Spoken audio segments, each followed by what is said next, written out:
How's it going? Good. How was your photo shoot? So very, very interesting. Yeah. Nothing's on yet, right? No, nothing. It's on, but it's not. It's not broadcasting anything. I'm just printing.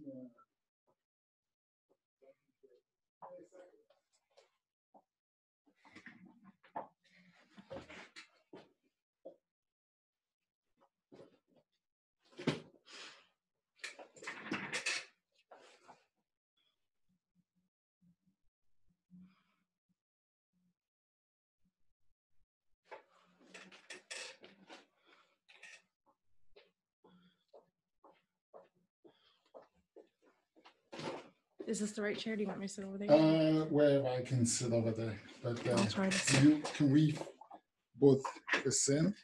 Come in a bit. Let's I think you have to come in a bit. Sorry. Yeah, that's The good. microphone's in front of my face. What do you think? I have this mics that we can pin them up, but I was thinking it might be easier just to have the mic. I don't know. What Doesn't matter to me. So you think this mic is good here? I feel like it's not in our way. How does it sound? Do you know? I'm gonna test the sound right now. Let's see. Let's use that mic. Speaker. Microphone.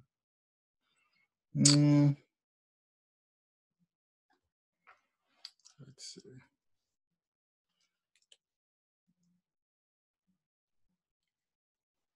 I think it should sound good.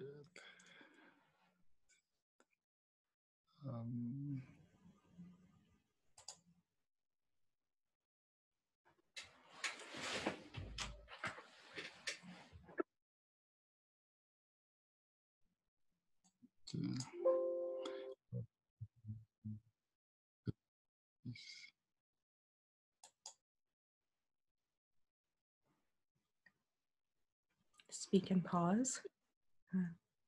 Do it. Speak and pause. Fellow viewers. How's that? Sounds good, yeah. Okay. I think we can just use that. Yeah. I might want to move that a little bit that way. Yeah. Let's put it this way.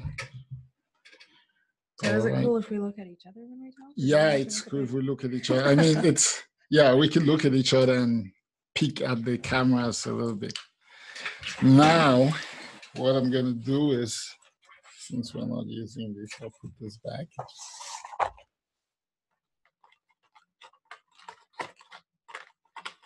So where was your photo shoot at?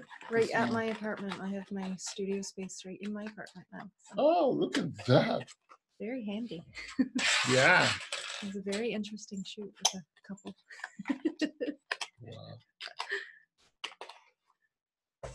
So there you have this.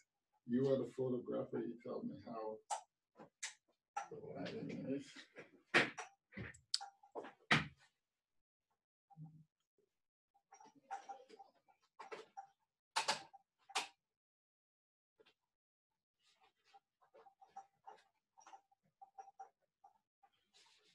Turn your overhead lights off. Yeah.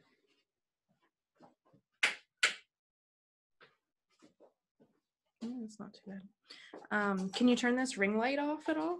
Just to see the difference? Just because it's a different color? Yeah.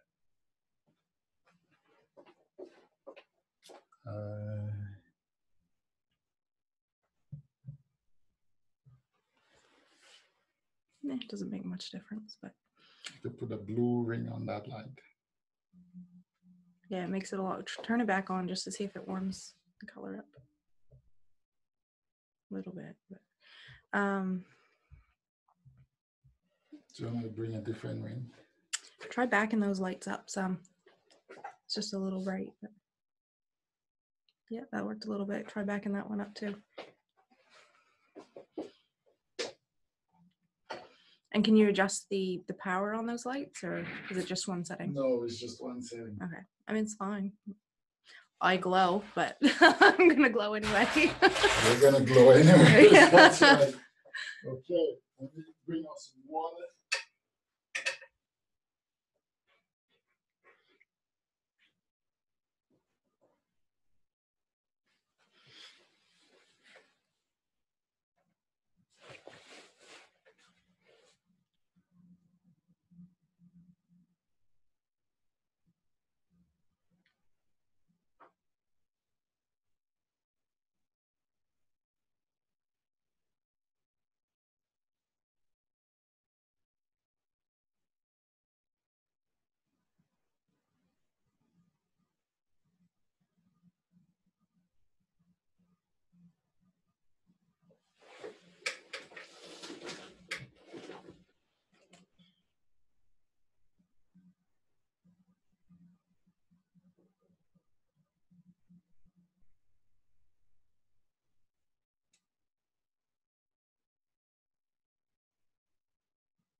Thank you. Um,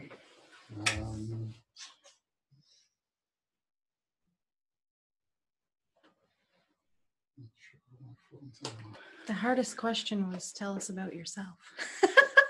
I figured.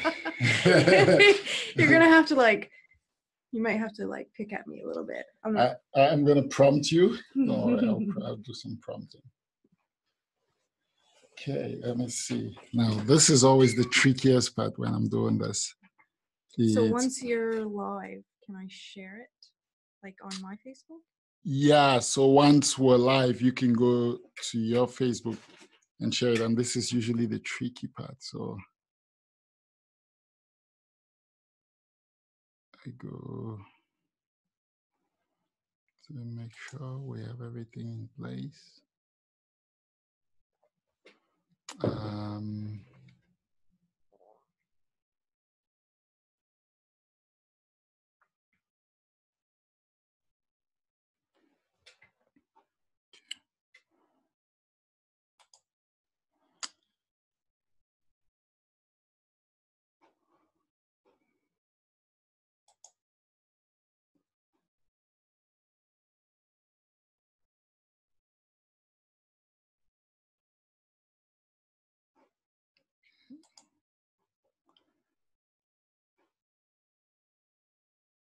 I think we should do this.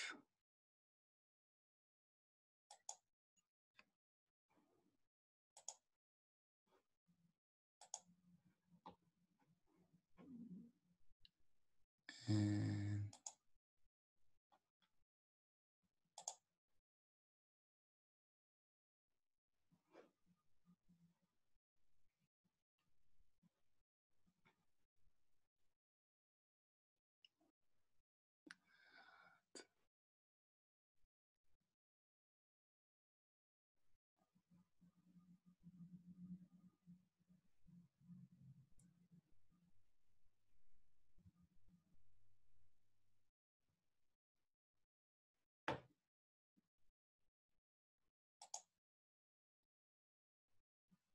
Is it your computer that's slow or the internet? it's my computer. Yeah. I gotta get a new one just for the show. It's just my I don't know. I was thinking I should get like a like a specific machine, like one with what do you call it? With a big stand-alone CPU for the shows. But then I was thinking, okay, then how do I move that around? I just think this computer is old. I've had it for a long time. So I need to get rid of everything that's in there. Or I just need to get a brand new computer so that I can process quicker. Yeah, maybe. And I would do it. Okay, so.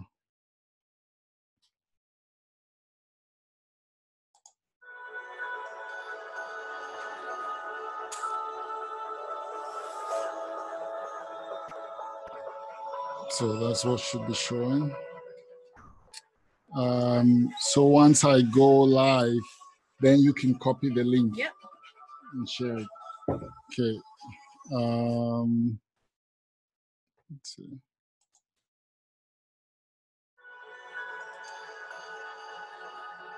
What do you want me to say? I don't know. Join us for a wild and unfiltered conversation. Exactly.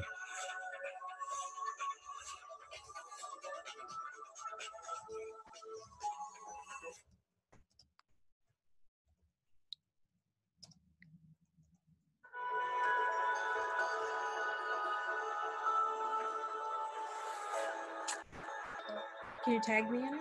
That's what I'm trying to see if I can. Will it bring up the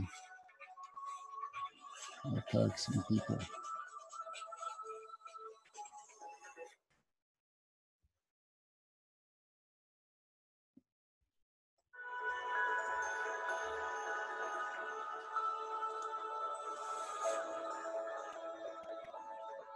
Do you want anybody else to tag? I don't know. I don't know who would. Okay, I'll leave it as such.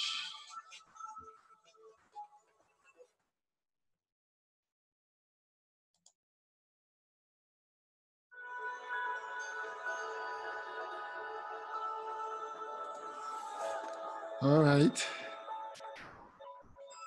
You ready? Are you ready? I feel like. Okay.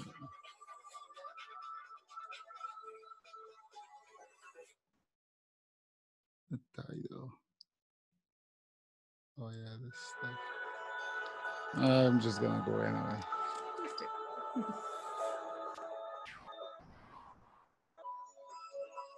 Do you usually wait for people to kind of sign on and watch, or? I just go for it. All right. And then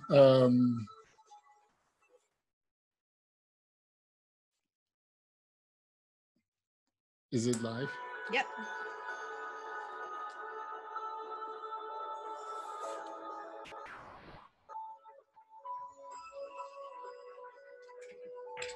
So let's see how we're looking.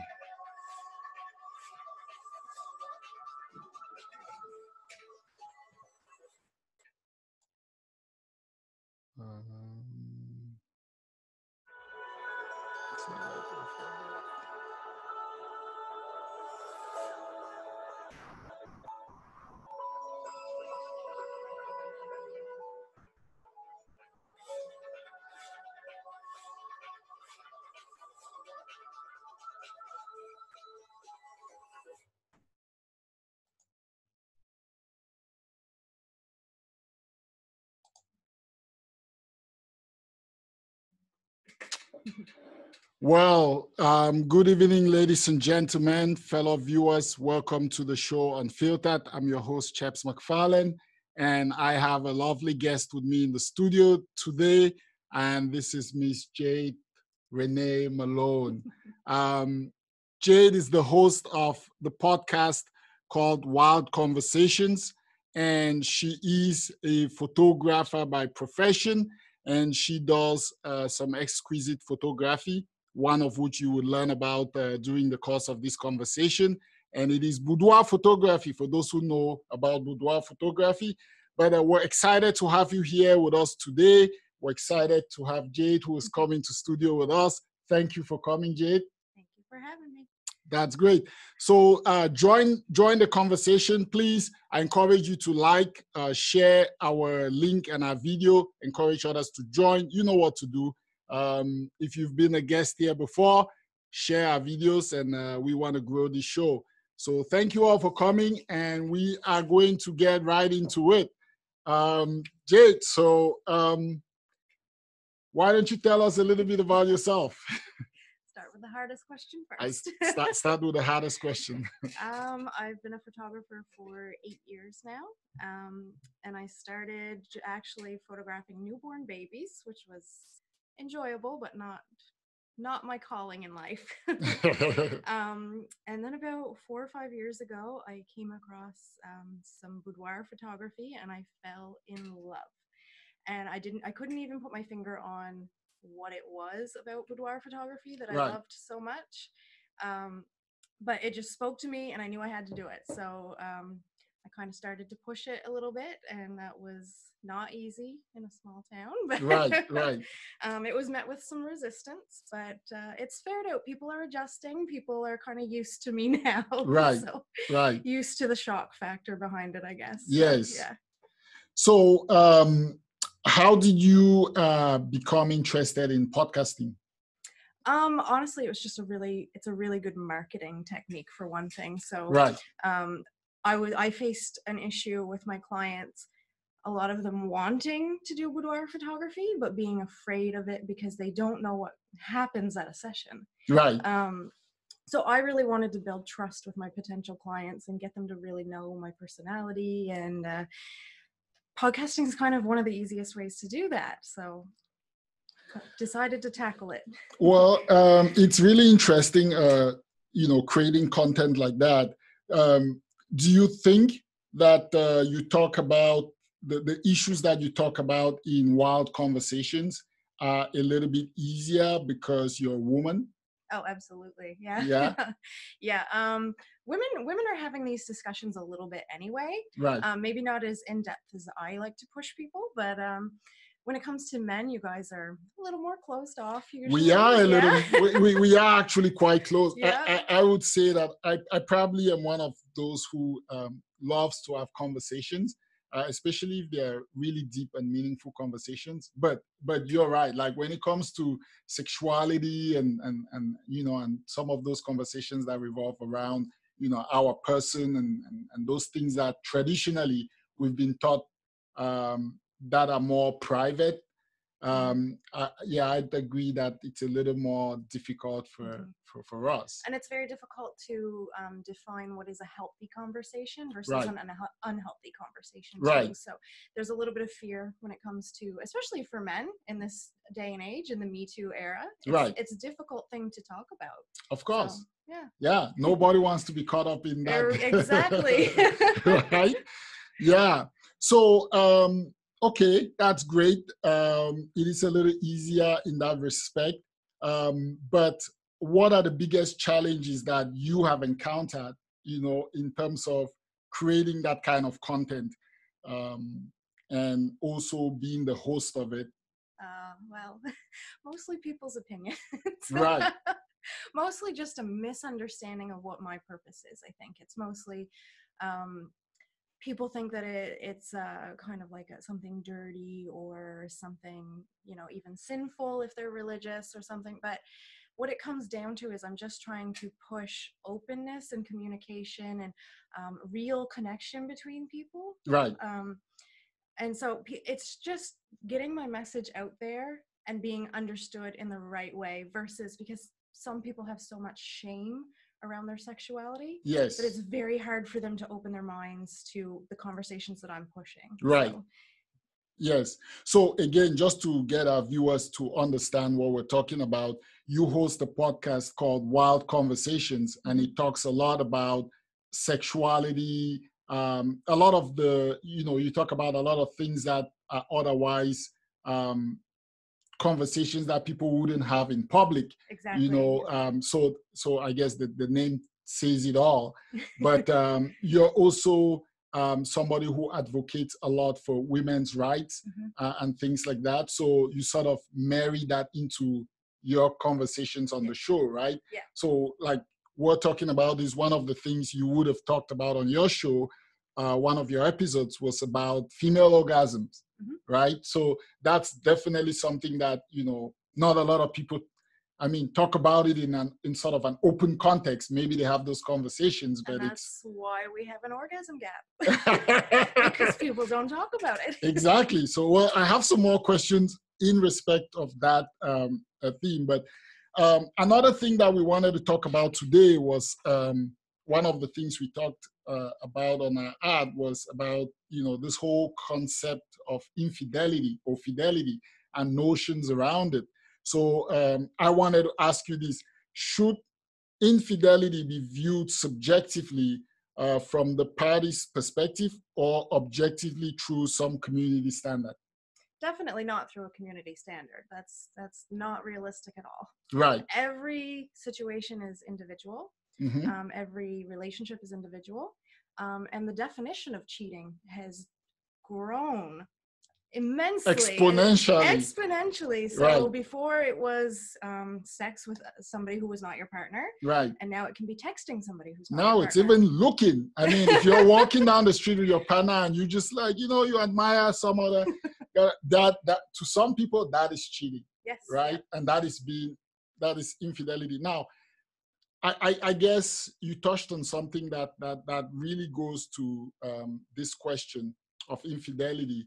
A lot of people grew up in sort of a religious home, and so religion has its own definition of infidelity. But as you said, it should be based on the context of each relationship. I was having a conversation with somebody earlier today, and I was saying, and we were kind of brushing over this, and I was saying, well, it's almost like, you have some relationships where the people in that relationship have discussed and agreed to certain things that they can do. But if you from the outside are looking onto it, you might think that, oh my God, this is absolutely crazy. Like, this is so bizarre. This is cheating. This is, infidelity. But you can only judge from that perspective. But you can never know what they have agreed to engage in the course of their relationship. And so I guess my point is we should stop being judgmental. Yes. Right?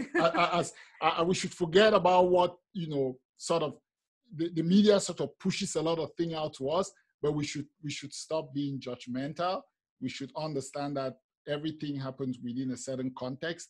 And unless we understand the fullness of that context, we can't really, be judgmental. Exactly. Yeah. Right. So I wanted to ask you, so what informed your views of fidelity and infidelity, as you grew into the woman that you've become? Oh, it's the loaded question. I was raised very religiously. My parents are very big supporters of Jesus and like Baptist Christians. And they both have trauma in their past too. Right. So the way my sexuality developed, just by learning through a religious avenue, basically, was that sex is between a husband and a wife in a marriage, right? And I always got the message that like any casual sex was not okay and that kind of thing. And God bless my parents. I love them very dearly, but we do have very differing views now, and they know that. So right. I hope they're watching and supporting. But, and they're very good people. I love them dearly. Right. But as I grew into the woman that I am, I did experience being cheated on, and I did experience cheating myself. And so when you've been cheated on and it's changed your entire world, it pulls the world out from underneath of you. It's a trauma, an actual trauma. And so not understanding why that happened to me, why wasn't I good enough? And then on the flip side, getting wrapped up in my own affair and realizing that, okay, this was almost not beyond my control. Mhm. It was not beyond my control, but it is very easy to get swept up into. Right. Very, very easy. Right. Very easy to feel powerless and feel like you don't have control over the situation. So I had this unique perspective of both sides of the fence that just kind of started to drive me crazy. And I thought, okay, I understand that this person who has hurt me, who has cheated on me, didn't mean to. I really deeply understood that. And I, on the flip side, didn't mean to hurt anybody. But there was something that felt very biological and innate about the affair in the first place for Mhm. both of us, about why it had to happen, basically. And so it kind of came down to a lot of research about infidelity and why this had happened. Right. So I researched it way too much, probably, because it changed my entire life. Right. But it's also very interesting, and these are conversations that we don't have either. These are the narrative that we hear in communities, Right. is that if somebody cheats, they're a monster, they're bad. Right.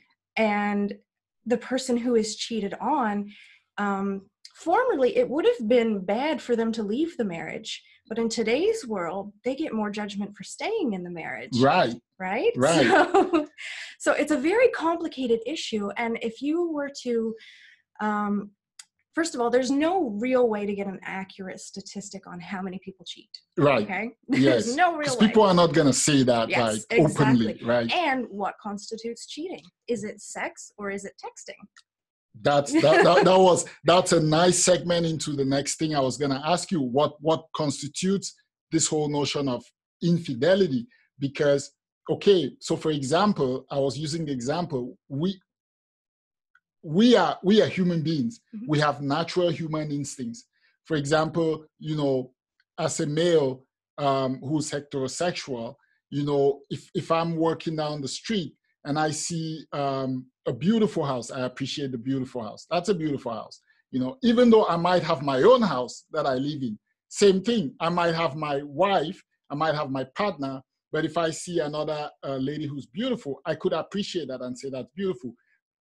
But as you know, biologically, what your body tells you inside is completely different. So we go around trying our best to discipline ourselves Mhm. into all these social constructs that we've put in place, right? Yes. So for example, this whole idea of, monogamous relationships, like, if you do anything out of it, you're cheating. So, that's discipline. You have to discipline yourself. Naturally, if you see a beautiful girl, or if a member of the opposite sex that you're attracted to, your first natural instinct is you appreciate, and then your body feels like, oh, I want this, right? Yeah. And then you have to dial back and say, well, what is the context that I exist in? I'm in a marital relationship, I'm in a monogamous other relationship, and then you go back that way. If you're single, you're like, oh no, this is beautiful, I'm gonna pursue. And then you get to engage in whatever conduct you engage in to make that pursuit. But I think people confuse this and think that these are all natural, but these are all mechanized. We develop that discipline to say, I'm gonna restrain these natural impulses. And so what then constitutes infidelity, if we can agree on that? At what point, like you were saying, is it the sex? Is it making out? Is it just looking? Is it watching porn? Is it watching porn? Is it even having a conversation where you're having the conversation, but at the back of your mind, you might be having some thoughts that are not necessarily in line with what the conversation is, right? Exactly. So it's very subjective. It is very. and so you're saying that it should be up to the parties to sort of work through that. Yes. Yeah. So let me ask you this. What about in this day and age? We live in a media age where obviously, any story breaks out, something happens between, a private couple, but before you know it, it's on Facebook or something. And then they feel the pressures to now, respond to that sort of community or public standard that is being used to judge what has happened in that relationship. What are your thoughts about that? Social media is ruination on relationships in the first place. Ruination on relationships. Ruination. It is the number one way now that people cheat.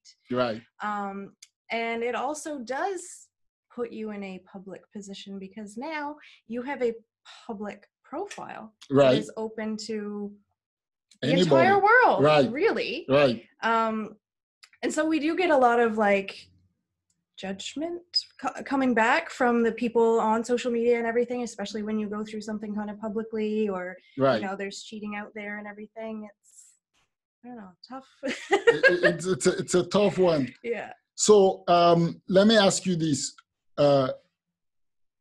Which of these two things, in your view, is the primary cause of infidelity? And I think you've touched on a bit of this.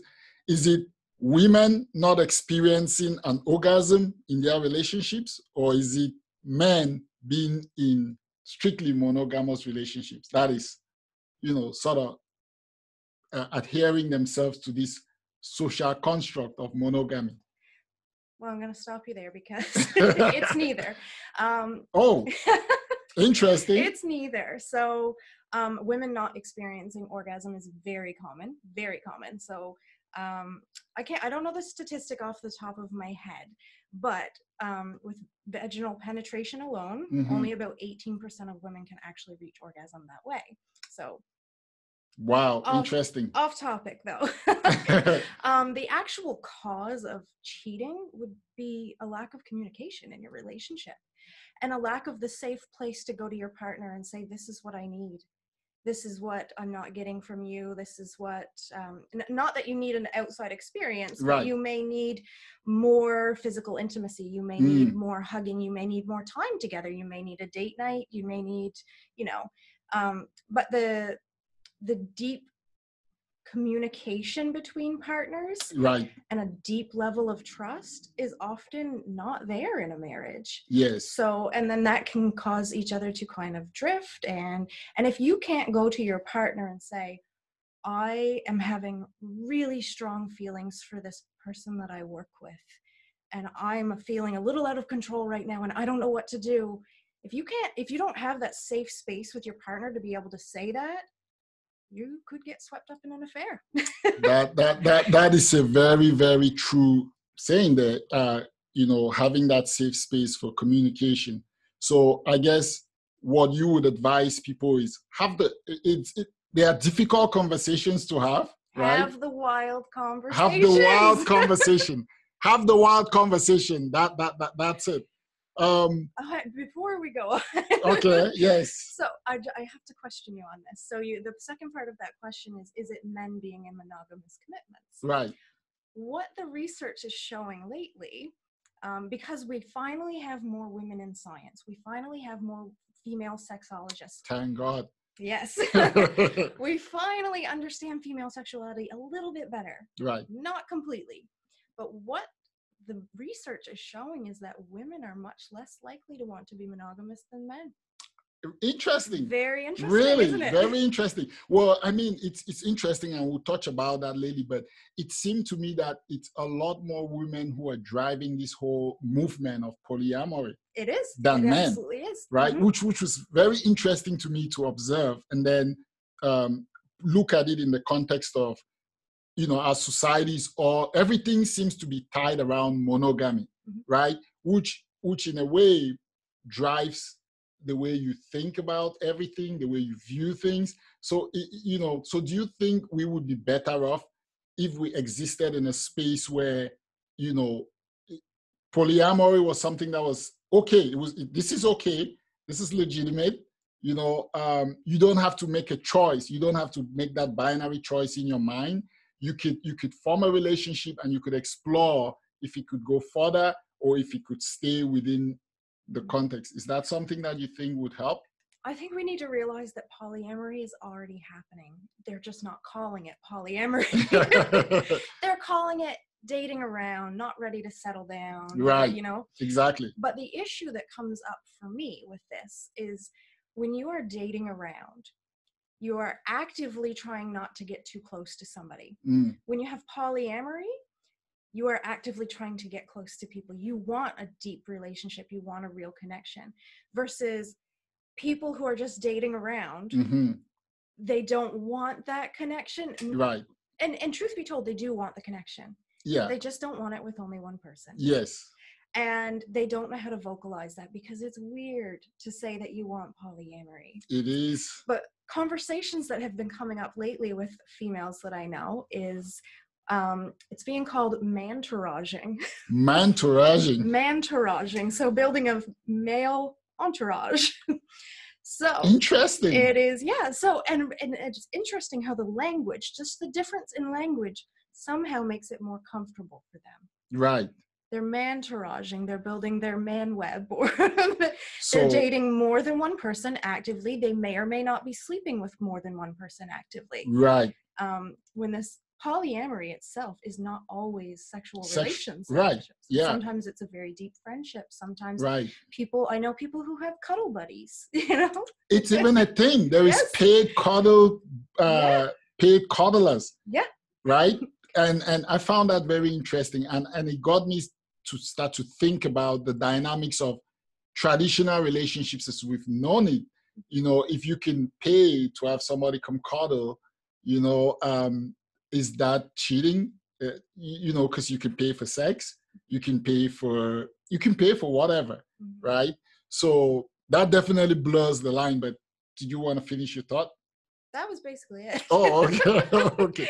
So, yeah. So is it infidelity if nobody ever finds out? I think it is. I'm still going to be upset, even if I don't know about it. If, 20 years away from now, I get told about it, it was still cheating 20 years ago. That's okay. So, so what, this question, we've sort of dealt with it, but it was about whether, all of these things, fidelity, infidelity, should be measured through a public view of morals. Is there even a public view of morals? No, it shouldn't be measured through the public view of morals, because every situation is individual. You have people from all different walks of life. I actually had the privilege of being able to speak to a religious couple earlier today, and I specifically asked them questions just so that I could bring a little more perspective to this for myself from that camp, because I'm not necessarily a part of that camp. So, but for them, what the question that I asked them was, is bringing a third person into the bedroom, even though it's consensual between you, is that wrong? And they answered, yes, that is not what God intended. But for a couple who has no religious ties, it's not wrong for them, is it? Right? So society's moral lens is too blurry itself anyway, because you have people from so many walks of life. Right. So how can you... it's just judgment. when you look at it that way, it's just judging for somebody for their choices. Right. I was talking to somebody today, and I think I had this thought popped into my mind, and it was, and I'm interested to hear what you think about it. It was that, okay, so you have men who we go around, especially those of the heterosexual underpinning. You go around, sometimes you have bonus that have there's nothing that happened. It's just the blood flow. Other times you have it because maybe you sin, a female that, has excited your being.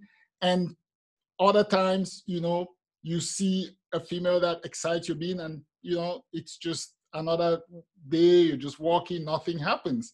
So, how do you square that with this whole notion that, we have to operate in a very mechanical way? Like, if you're in a relationship, you cannot, you have to focus on that. You cannot even look, your body can respond to all these natural probes that happen, as I've said. Sometimes it's just, you just sit there and boom. Other times there's something that triggers it. And then there's other times where those triggers are present, but nothing happens, right? So is that the way we should appreciate our sexuality and the things that surround our sexuality? That it's very individual? It is very individual, and I think everybody needs to drop the shame a little bit, because being in a situation like that where you experience arousal that you is not necessarily wanted, Right. you know, there's no shame in that. There's no shame in that happening. That is a physical response. The shame may come from how you deal with that. Right. So it is, I feel it would be very important to have that conversation with your partner and make sure that they are not misunderstanding where the arousal came from or anything. You know, those are healthy conversations to have. Right. But we also need to recognize that we are all responsible for our own arousal. So it is not my fault if a man gets aroused by me. That's not my fault. I mean, unless I've specifically done something very specific. Induce that. Right. It is not my fault. It is not my fault if he falls in love with me and I'm not interested. Right. Right. So it's not my fault if he's aroused by me. It's also not his fault if I'm aroused by him. Right. So we need to be taking more responsibility for our own sexuality, and we need to be talking about it openly more. Yes. I certainly agree with that. We need to talk about it more because it leads to more understanding and less shame. And then it takes away all of the hidden things that, you know, perhaps because of the shame, people don't get to learn this knowledge about how they can interact with their own sexuality and actually channel those energies where they need to be channeled, because you're hiding, you're not talking to people, you're not learning. And the risk is, with a situation like this, if you walk down the street and you experience arousal when you've seen somebody, and then you try to tell your partner about it and the partner doesn't respond well, this partner, that may activate some insecurities that they have. Right. And that may cause an emotional reaction of, you don't love me anymore or something, right? Right. We need to be having these conversations about that, and also bring into the fact that biology has a lot to do with this. Right. You know? Absolutely. Biology has everything to do with this. So, you know, a partner needs to create, in any kind of relationship, a partner needs to create a safe space to be able to hear those things that might be uncomfortable to hear. Right. So let us talk about boudoir photography. So how did you already kind of talked about how you got into boudoir photography, but are there awkward and uncomfortable moments? Like, how do you deal with it as the photographer, and how do you help your clients who feel awkward and, you know, uncomfortable at the outset? I have a lot of awkward moments, but I'm very good at laughing things off and just making it, you know, a simple joke and moving on. You know, I'm not going to dwell on anything.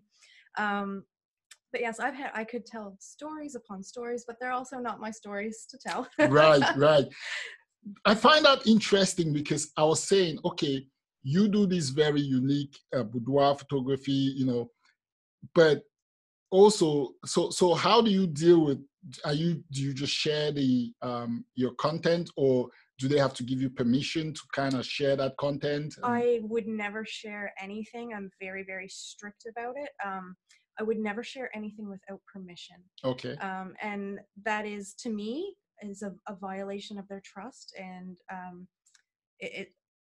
I have to have expressed permission in order to share an image. Yes. And a lot of times I even want it in writing, right, in a message, right? Right. So I just don't want to violate anybody's trust. I don't want to violate their sense of self. Right. That's their body. Yeah, it's a very delicate, you know, art, to put it mildly. So, so how do you sort of, do the people who come to you already know about boudoir photography, or do you deal a lot with people who are experiencing it through you? That is, basically everybody who comes to me. Very few of my clients have ever done a boudoir shoot before. Huh. I get a lot of like new people, first timers, and then I do get like people who will come back to me, but they've only ever worked with me. And everybody is terrified. Right. It doesn't matter if they're male or female or a couple, they're all terrified because they don't know what to expect. And they also feel like they're just supposed to show up and know how to be sexy, which nobody knows how to do that. Nobody, maybe a supermodel, but I don't know how to do that. I want some coaching. So what I tell them is basically, it's on me. I mold them like clay. I tell them where to put their hands, their feet, and I even tell them when to breathe. So I am in full control of the situation, and so they kind of have to learn to trust me that way. But one of my tricks, when they first show up to their session, and I say the same, I use the same line every time: show me what you brought. So they get usually they bring a bag full of lingerie and they start putting it out. And my number one trick is to pick up their underwear. Right. Because it's weird to have somebody handle your underwear. It's very weird. But I do it right away, and I do it without thinking, and I don't make a big deal out of it. And right away, it's that little bit of relaxation out of them, like, oh, she's done this before. She knows what she's doing. And it's just a level of confidence that comes out of me that puts them at ease. Right. So that's really, I certainly think it's very interesting. The ad itself, I mean, so do you get, so the one thing I know is, because I looked at your Instagram page and you have a couple of your shoots, and hey, fellow viewers, check out at Jade Malone Photography. It's just at Jade Malone Photo. At Jade Malone Photo on Instagram. If you don't understand what Boudoir Photography is, you're going to definitely see some examples on there. And you can check out her Facebook page also. Also, you should check out Wild Conversations. There is a Facebook page for it. And I think by the end of the show, we'll be telling our viewers where they can also find the podcast. But, I mean, when you look at Boudoir Photography, it's almost like softcore porn, right? Do you get a lot of, like, what do your clients think about it? Like, do they come with those questions? Every client is individual. And I have had, for instance, a 50-year-old with a rockin' bod. She looked amazing, and she was probably one of the more insecure. And like, to me, I thought, wow, she wowed me with that session. And she was very, very, very modest and a little insecure. But on the flip side of things, I have curvier women are some of my favorites to work with, because they're just ready to own it. By the time they get themselves to that point where they face judgment from society for their body and everything, they walk in and they are ready. and that's what I love to work with. But I've gotten a lot of odd requests, a lot of things I've had to say no to. Oh, okay. And I do have some very hard limits in terms of when I work with men. I do not let them take their underwear off unless it's a couple situation and the wife is there or the partner is there. Right. That is the only situation where I'm comfortable. And even in a situation like that, I turn away. I give them privacy until they're in the position that they need to be for the photo. And, but yeah, there's been a lot of I've been asked to film sex, and that's not going to happen. Right. It's not. I've been approached about connecting people with pornographers and agencies, agencies and stuff, and I wouldn't even know where to point you. Right. So do you kind of go through, before you get the clients, like you kind of go through a list of, okay, these are, like, do they tell you what they want, or do they ask you, what can we do? And then you kind of pry and say, okay, what are you looking to project?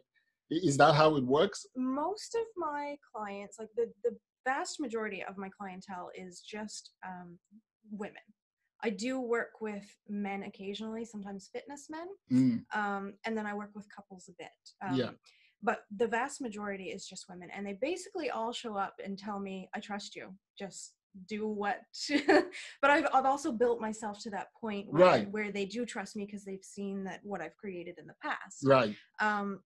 But I always try to work with them. I always open up conversations about where they're at in their sexuality, because I want to bring that to the session for them. So I will straight up ask people sometimes, and I prep them. I let them know, I'm asking this for a reason. But I will ask, are you more likely to be submissive or dominant? Because I can put that in the photo. Have you tried bondage? Have you tried this? Have you tried that? And then we can bring that to the session and kind of celebrate it versus feel shame about it. Very interesting. Let's go and talk more about human sexuality. I mean, the themes kind of sort of blend into each other. So what are some of the common myths you can think of that informed your views about sexuality? Well, for me, like I said, growing up religiously, there was a lot of views about slut shaming, for instance. Yes. So even in the Bible, there are references to women being whores and that type of thing. So, Right, yeah. harlots. Yes. Whores. Jezebel. Jezebel, right? Yes. So growing into the person that I am today, one of the defining moments for me was that in our community there was, and I'm sure you've heard about it, naked pictures were being sent. It was in the early days of iPhones. Yeah. And naked pictures were being taken and sent to lovers. And then those photos were being shared without consent. They were being traded. They were actually calling them Pokemon cards at one point. So, and what was happening was that these women who had their photos had been shared, they had been violated. Right. And they were suicidal over it. Mm-hmm. They were so ashamed. And even me at that point in my life, I thought, well, they shouldn't have taken the photos. They should have known, right? Right. And then one day somebody looked at me and said, is it really their fault that their photos got shared without consent? And it was the first time somebody had said it to me. I had never heard any other opinions about it. Right. Because I do come from a very conservative place where it would be more natural to slut shame the girl. Right. And I started to just think a little bit differently about it. And I thought, okay, you're right. She sent that to her partner, trusting him because, you know, maybe she loved him, maybe she didn't love him, but maybe, you know, they had a relationship where she trusted him. Right. And I'm saying she and him, but obviously there were a lot of women involved in sharing these photos too. I should specify. Right. But these photos get out and the women are shamed. The women become suicidal.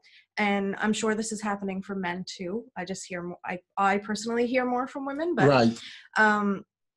And so that was a big shift for me, a big change. And so the myth of slut shaming itself, or the myth of that a woman can even be a slut, I think what we really need to recognize is that calling a woman a slut or a whore is a very derogatory term, and it works exactly the way a racial slur would. Mm-hmm. A racial slur is meant to belittle and oppress. Right. And that is exactly what they're trying to do by using the words slut and whore against an entire gender. It's not just a race, it's an entire gender. Right. And this is when I had that kind of shift in mindset, a lot changed for me. And that's kind of what I've tried to push with my work too, is just a shift in understanding that a woman having sexual agency and sexual autonomy does not equal that she's a slut. Absolutely. And that's a very, very strong point that you've made, because again, it's just by virtue of the patriarchal society that we've lived in for so long, and all of these social constructs of how women should be viewed and men should be viewed have informed a lot of these things. Because when you think about it practically, as a man, you can go out there and sleep with any number of women and nobody's ever going to say, oh, that's a man whore, or, you know, whatsoever it is. So, you know, but as a woman, even if you had, say, two lovers, you know, at the same time, you're a slut or you're a whore or whatever derivative of name. So I think you're absolutely right. Is there any other? Or that was the beginning of a big shift for you, you said? Yeah. On a scale of 1 to 10, this is a question for you. On a scale of 1 to 10, how weird are you with your fantasies about your sexual fantasies? 27. No. 27? No, oh my God. No, there is no weird. There is no weird. It's all very normal. What you might consider weird, the person next to you might think that's super exciting. So very good answer. The question for me would be, on a scale of 1 to 10, how open are you to fantasy? 10. Nice. A 10. Nice. That's a good question. I would frame it that way. So you're a 10 on Absolutely. Your openness to your Absolutely. sexual fantasies. Why not? Why wouldn't I be? It's healthy to be. It is healthy to be, yes, because we're talking about sexuality, which I don't know what you would say, but I think our human sexuality actually forms a greater part of our being as human beings, because, you know, it is from there that we derive, you know, a part of our information about wanting relationships, especially intimate, those kinds of intimate relationships, is largely due to that. Also, procreation, you know, if you want to procreate, you have to go through the whole issue of sexuality. Mm-hmm. Just our state of being, our wellness, right? You know, I don't know. I don't know somebody who's been for like, unless we're talking about a nun or somebody who's taking on the life of celibacy.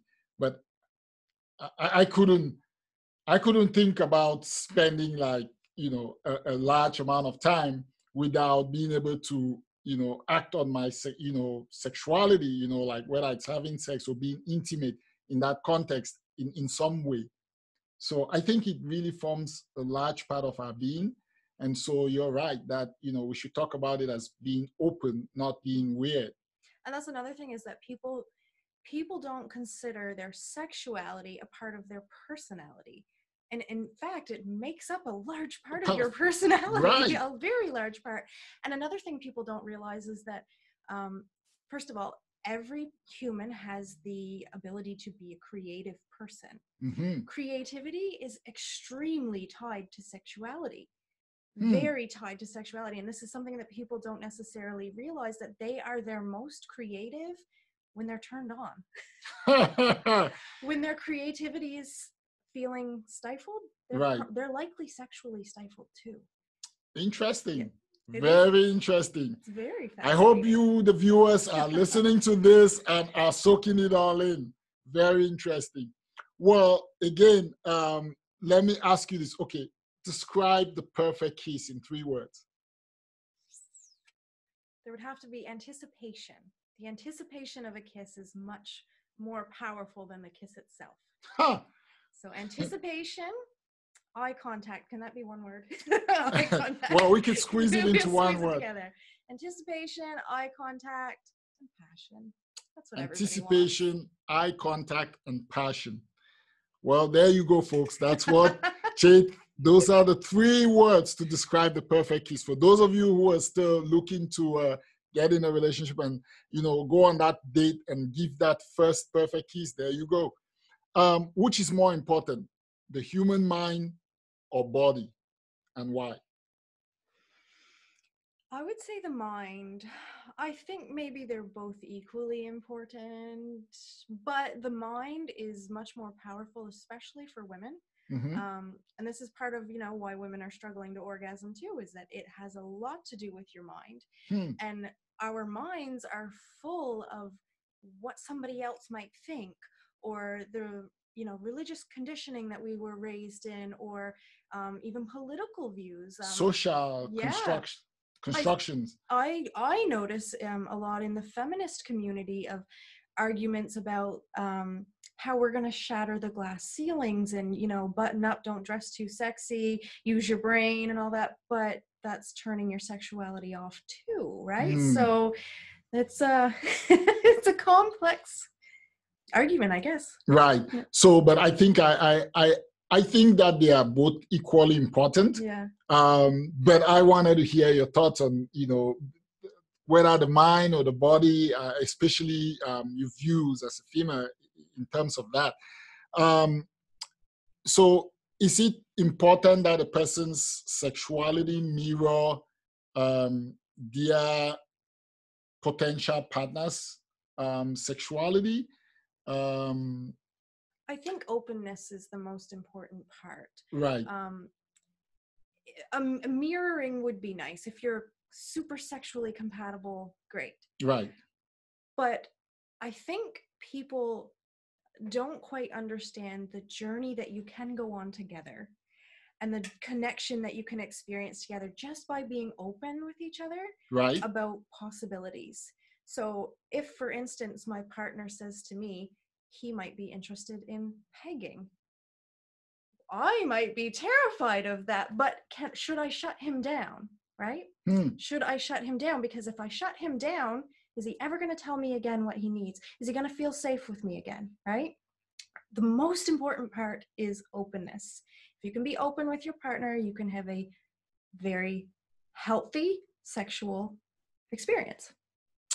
Absolutely. Openness, ladies and gentlemen, that is the key for a healthy relationship, right? So let's talk about something else. We've touched on this a little bit, but which world culture fascinates you the most? Okay, give me a couple. I think tying it down to one might be difficult, but give me a few world cultures that fascinate you. Fascinates me the most. I'm gonna say, you know what? Even just in Europe, how much more open they are. Very open society. Yeah, and if you were to go into a coffee shop in Europe and see people, even if they're not a couple, it could be female friends or male friends, if they're talking and laughing, they're touching each other. Right. There's a lot of physical contact. Yes. Yeah. Versus if you go to Starbucks here. Well, you know what? Actually, I actually learned this concept of personal space when I first came to North America, because growing up in Africa, there was no conception of personal space. It was just, if you're friends with somebody, like you hang out, there's a lot of touchy, I walk down the street and I put my arms around my guy friends, necks, and, we hold hands, even up to high school sometimes, we did things like that, so, and then you come here and all of a sudden you have to, you have to reckon with this concept of personal space. So then you become more emotionally aware that I have to be aware of, how much people view this personal space, and am I giving them personal space? Am I into their personal space? And I think all of this, I know it's a cultural thing and it's respected, but I feel like this is one of the things, including many others that we can identify, that make life sort of, it takes away that humanity, like our natural human ways, and it becomes a little bit mechanical, right? Like, like if I'm talking to you, I have to be paying attention. Am I giving eye contact? What am I doing? Like, where am I staring? What's she thinking? You have to reckon with all these things instead of just being in the moment and having, whether it's a conversation or, whatever experience you are. I would actually like to hear more about your culture, just because you had mentioned before that your culture is not strictly monogamous. Yes, actually, my culture actually validates polygamy. There is polygamous marriage. In fact, I have, I grew up in a family that has polygamous marriages in there.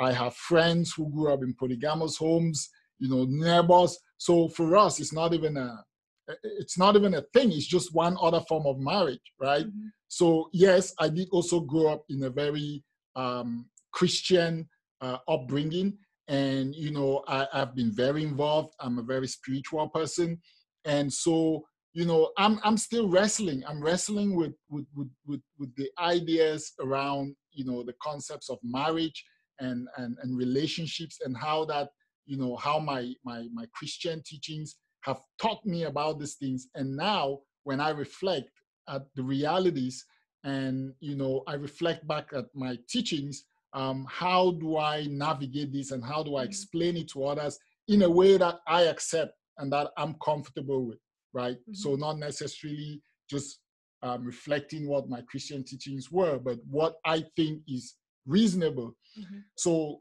when I was getting married, I tell this story a little bit. In our country, they bring a form, and you have to choose if you want monogamy or polygamy, right? And so you have to you have to tick a box.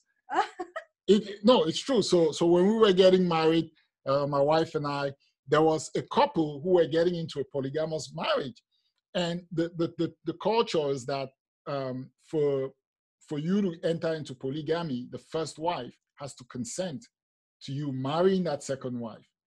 That's so fair. you have to obtain their consent. So when we were sitting there, it's at the city council, because it was a civic marriage. And so this guy is there, and there's the two ladies, and he hasn't ascertained the consent yet. So the mayor is the person who does the marriage, comes around, he talks to them, and they're like, well, we got to take some time because we need to confirm some few things.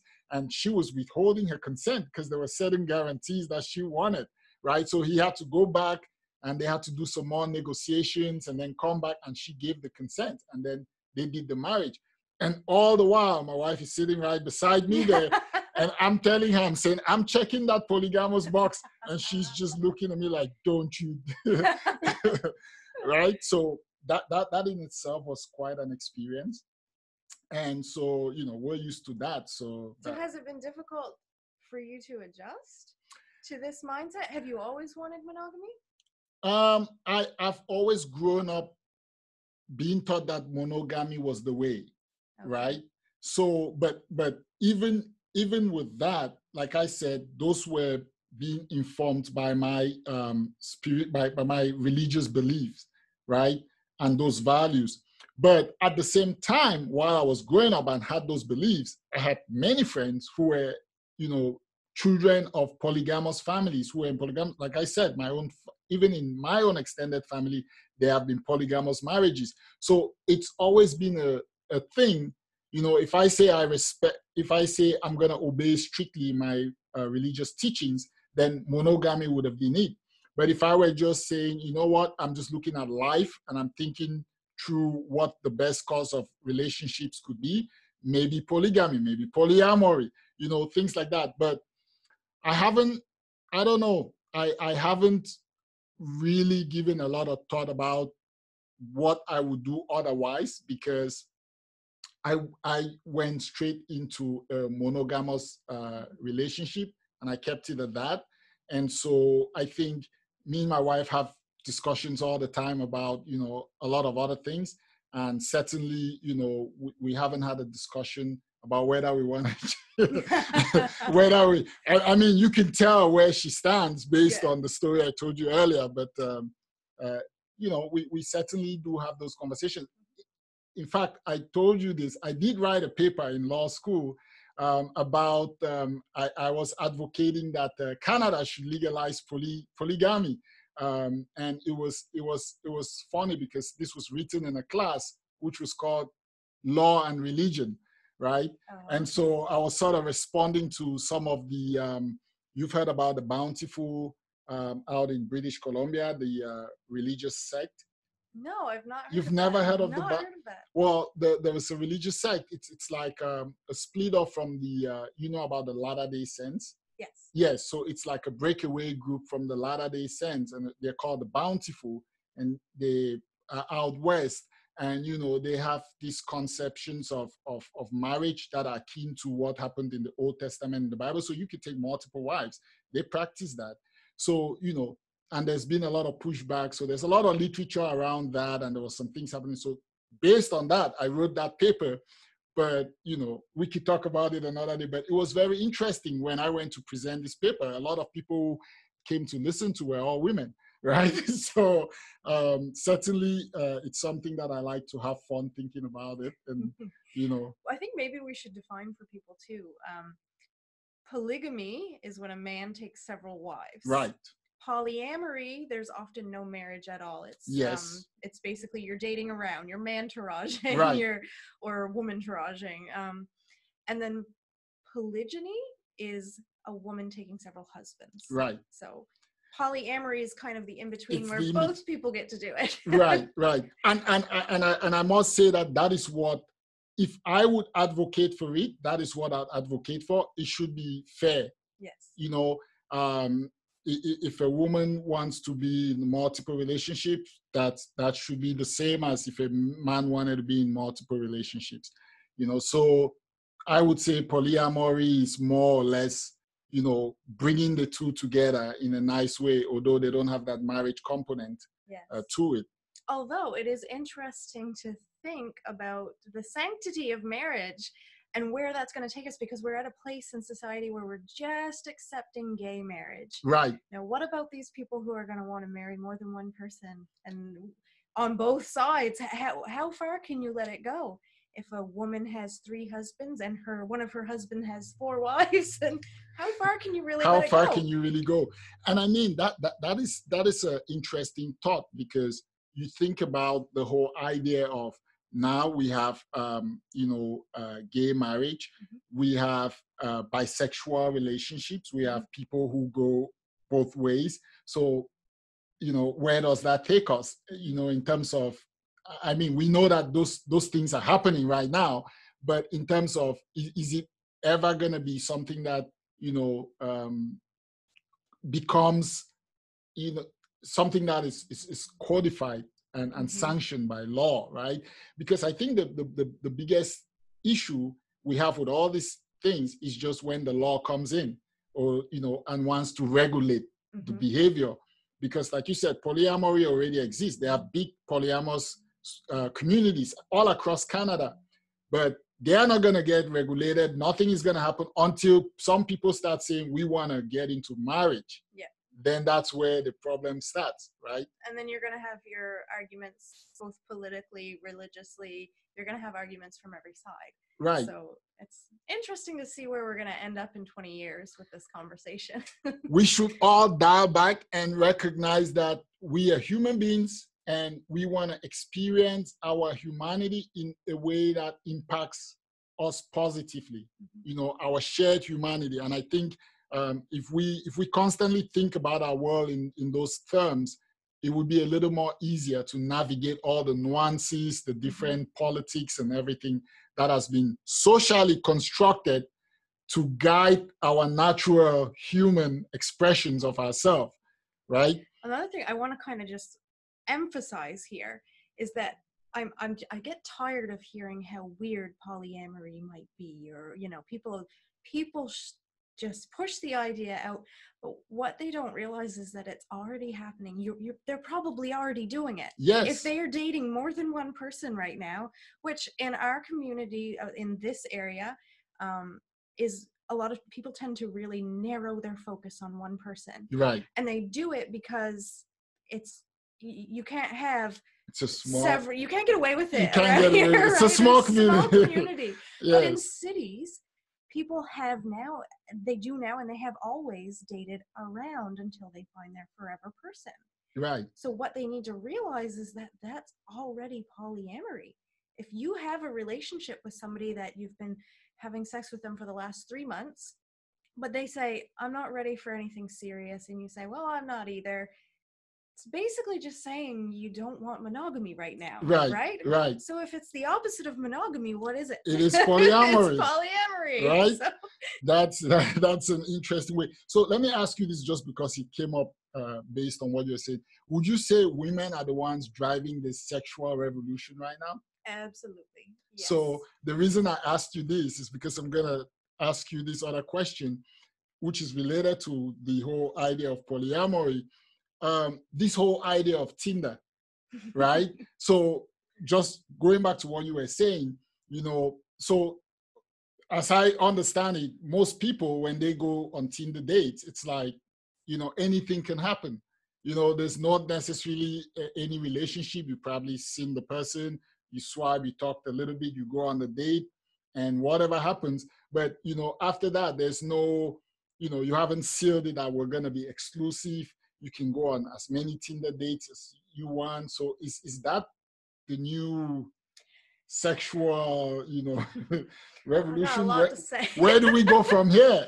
What's happening with Tinder is a lot of casual sex. What a lot of people are doing is they have to get drunk or use some kind of substance to be able to have the sex. They have the need, because they are single or lonely or whatever, and they are struggling to connect with people. So they have the need, the normal biological human need. And so they turn to Tinder, where they can find these hookups. But the way that they get these hookups is very casually, and because they're so afraid to admit that they might not want monogamy. They're so afraid to admit that they don't want to settle down, and that's what we hear. We don't want to settle down, and that kind of makes not it okay. right now. Not right now. But they're so afraid to admit that they don't want to commit to that one person that they ghost. Right. They have ghosting. They have an experience that is meh. It's not great. It wasn't terrible, but it's not worth going back to. Maybe, right? And instead of having that open conversation of, I just didn't feel the connection, they ghost, or you know, or maybe they go back several times and maybe they do have some kind of connection, but they're not allowing themselves to have the deep connection because they don't want to fall in love, because they know they don't want to commit. Right. So, but what if we changed the conversation and we said, okay, you can go forth and date whoever you want, and I'll still be here to date you too. And it's okay if you fall in love with me, and it's okay if I fall in love with you, because, you know, I support myself. I don't need you to be my forever partner. Right. Right? Right. What if we changed it? It's just interesting to me. That would be very interesting. It's also, I worry about the level of human connection that people get. Right. Because, as I've said, there's a lot of like drinking and substance abuse when it comes to people hooking up on Tinder and everything. Right. The drug problems, especially in our community, but all over the world, are getting worse. Right. In a lot of ways. Right. People are turning to substances more, and any addictions counselor is going to tell you, and fact check me, but but part of an addiction and a part of substance abuse is a lack of human connection. Right. So it's a very interesting topic for me, this polyamory, because I do feel like there is some really healthy aspects to it. It forces you to have better communication. Right. It forces you to kind of stand in integrity with yourself and with your partners. Right. It forces you to have conversations about safe sex. Because if you know that your partner is not only sleeping with you, you're going to want to make sure that they're protected. You're going to make sure that you're protected, right? Absolutely. And it also protects you from being devastated when you find out that they are sleeping with somebody else. Absolutely. Absolutely. Well, fellow viewers, ladies and gentlemen, you are watching Unfiltered with Chaps McFarlane, and I have in studio with me Miss Jade Renee Malone. She's a boudoir photographer. She also runs a podcast called Wild Conversations. And today you have Unfiltered Meets Wild. So we are talking about polyamory right now. We've been talking a lot about some of the themes that we canvassed with you in our art. I'm going to ask you this. What is the most memorable lesson you've learned from your parents? Oh, most memorable lesson I've learned from my parents. Forgiveness, I think. Forgiveness. That's a good one. Yeah. That's a really good one. They have been together, I know I'm not going to get this right. I'm going to say 35 years, but I'm probably off. And of course, you don't stay together that long without learning to forgive. Right. That's absolutely true. Very good one. What parts of your culture are you least proud of? Most or least proud of?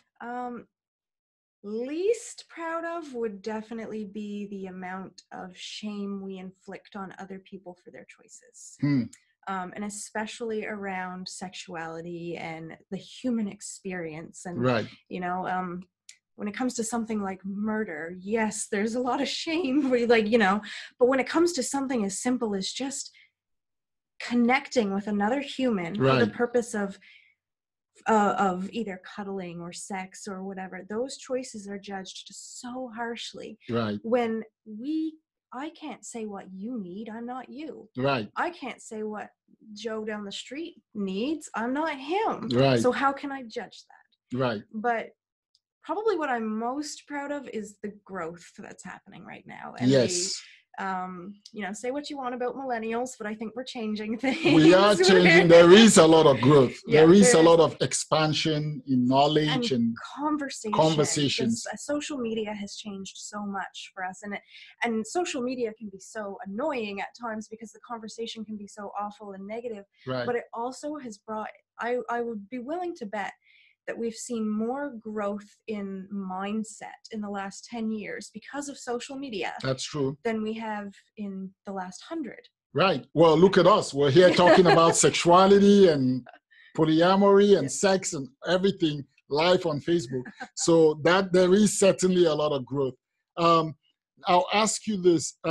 Is polyamory the new normal for society? Should all couples entering a permanent long-term relationship have a discussion about polyamory?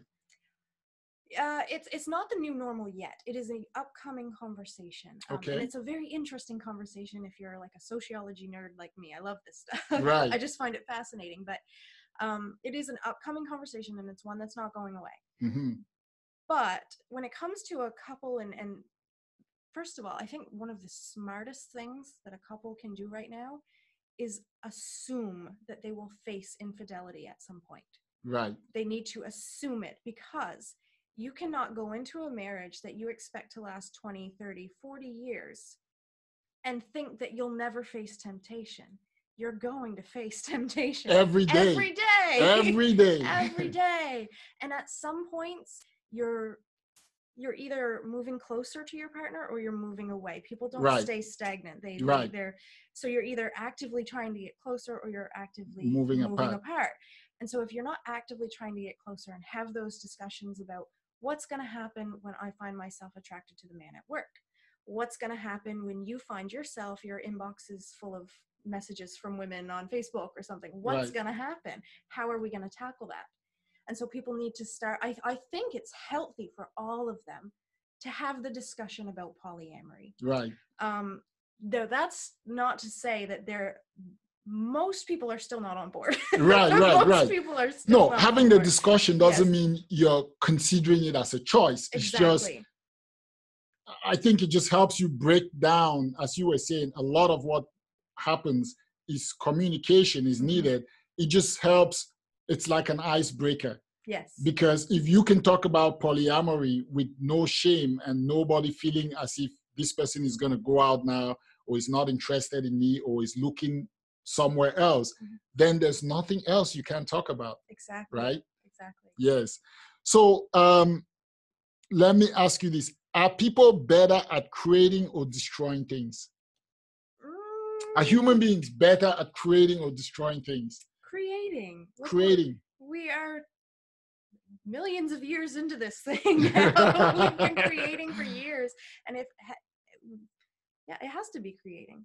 It has to be creating. Destroy. We destroy quite a bit. Yeah. Quite a bit we destroy. Yes. But I think you're right. We're more of creators. Maybe our destruction comes very close, but we still create more. So based on that, I wanted to ask you, are reproductive technologies a necessary evil, or what do you make of these technologies? By reproductive technologies, do you mean? I'm talking all about things like new birth control methods, the new ways of having children without, for example, people in same-sex relationships, how they now have to go about having children, like, all of it, all of the reproductive technologies from birth control to procreation. What do you make of them? Well, it's a very healthy place to be right now. We have STD tests. Yeah. That we didn't have 100 years ago. They right. couldn't test for that 100 right. years ago. We have, especially for women, the birth control has changed a lot. And coming from a background of pretty intense feminist lifestyle, and intersectional feminism too, where you learn about the different cultures and right. How a Black woman would experience her sexuality differently than a white woman, right? And how she might have limited resources. She might have versus the middle class white woman or whatever, right?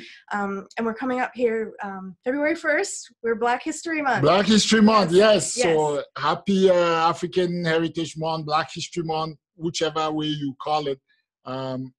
Yes. Yeah. Thanks for for bringing that up. I almost forgot myself. But it's not a necessary evil at all. It's just progress. Right. It's progress, and the more that we progress as a community, as a society, the more that we're going to be able to have these really important conversations about the intersectional feminism and the bringing other communities into this, other communities into the resources that we have right now as the middle class people of Yarmouth. Right. The resources that we have right now, not everybody in our community has that. Not everybody can afford the Marina birth control. I think Right. there's, I think somebody told me it was like $600, for example. Wow. Yeah. So There's a birth control that expensive? yes, it's an insert. It lasts 5 years, I think. So Ah. fact check me, people. I don't know for sure, but I know nothing about yeah. this. But for example, our community, the people below the poverty line, who are still struggling to, you know, they need human connection as much as the rest of us. They need sex as much as the rest of us, Mm-hmm. but they don't have the access to these reproductive technologies as Right. easily as the rest of us. So this is where you see women with 5 kids unable to leave an unhealthy relationship, unable to, because they don't have the resources. Mm-hmm. So no, this is not a necessary evil at all. It's not evil. It's just a necessity. Right.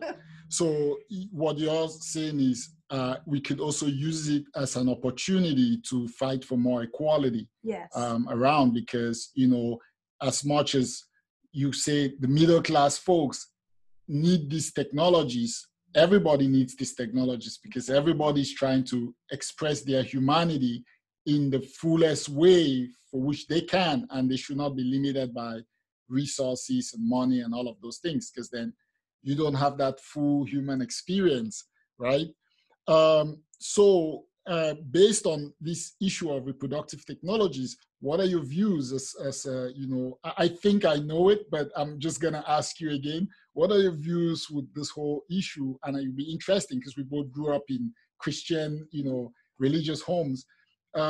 What are your views about this whole notion of you know, women and how they should control, and the state trying to control, you know, the decisions they make about their Abortion, reproduction, reproductive rights, basically? I really feel strongly that the argument against abortion, or because the abortion is the loud one. That's the one we Right. hear all the time. But there are still communities who do not believe in birth control, you know? Absolutely. So I'm going to refer to it as abortion, but it's a bigger argument than that. When a woman does not have access to birth control or abortion or the things that she needs, or if her mindset is even that she cannot have an abortion because of religious beliefs or whatever, that is going to keep her oppressed. I think it is not that every woman should go and have abortions every day. Yeah, like every it's month. not ice cream, you know, It's not what I'm saying. Right. But if she has 2 children and she's a single mom and she's struggling to make it on her own and she gets pregnant, her having that 3rd child is going to take away resources from her existing 2, for example. Is it fair for her to have a 3rd child and then not be able to afford dental care for the first 2? You know, is it fair for her to bring another person into an already struggling planet? Right. You know, there's a whole environmental argument behind that too, Right. So I think what we need to realize is that as women, if we want to shatter the glass ceilings and everything, we have to support other women being in control of their own bodies and their own reproduction. We Absolutely. have to, because it's the only way that we're going to, and the fact remains that as of right now, and I don't want this to sound judgmental, but women are at home more often with the kids. You know? Yes. The fact remains is that when a woman has a career opportunity, if in the back of her mind, she knows that she wants to have a baby in a year, she's going to turn that opportunity down. She's not going to climb that ladder. She's not going to shatter that glass ceiling, because we have to, you know, face these. We are the life bringers. You are the life bringers. You're doing double work all the Yes. time, because childcare, child raising is a full-time job. Exactly. And the moms, the women, the mothers have bear a brunt of that, not that the fathers. As a father myself, you know, I do work, but I still know, and I still recognize, and I still appreciate my wife, because I know she does a brunt of the work, you know, just being the mother. There is also a psycho-emotional connection between the children and their mom. Like, there are things that I have told my kids. I've said, look, the one thing dad would always tell you is the truth. If it doesn't matter what your question is or what you're concerned about, if you tell me, I'll tell you the truth about it, and you can make whatever. I tell that to my young children. But I still find that even at that, they still will go to their mom on certain things rather than come to their father. And, you know, whether I like it or not, that's just another burden. And I say burden in the nicest of terms, because perhaps she may have needed that 5 minutes just to clear her brain and feel free, and they could talk to me. But no, they feel safe with her, talking to her about this issue, right? And up until she may say, oh, why don't you talk to your father about that?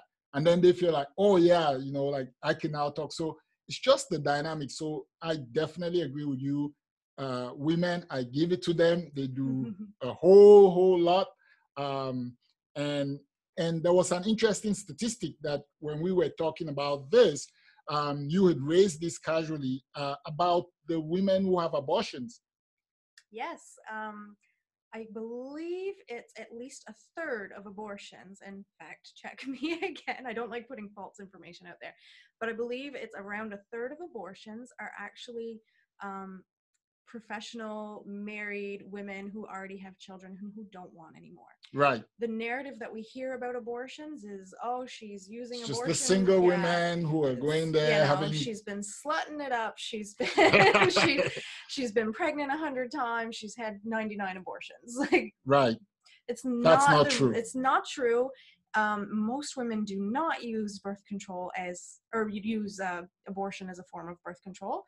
Most women experience a lot of kind of inner conflict about having to make that choice in the first place. Right. And it can be, I've heard several stories, honestly, of women who already have their 2 kids in their perfect life and they just cannot take on anymore. Maybe they're working or whatever. And I have heard stories from women who they had a lot of struggle about having to make that choice. Right. It was very difficult for them. Right. I think that we just need to recognize that it's not the story that society tells you is not necessarily the truth.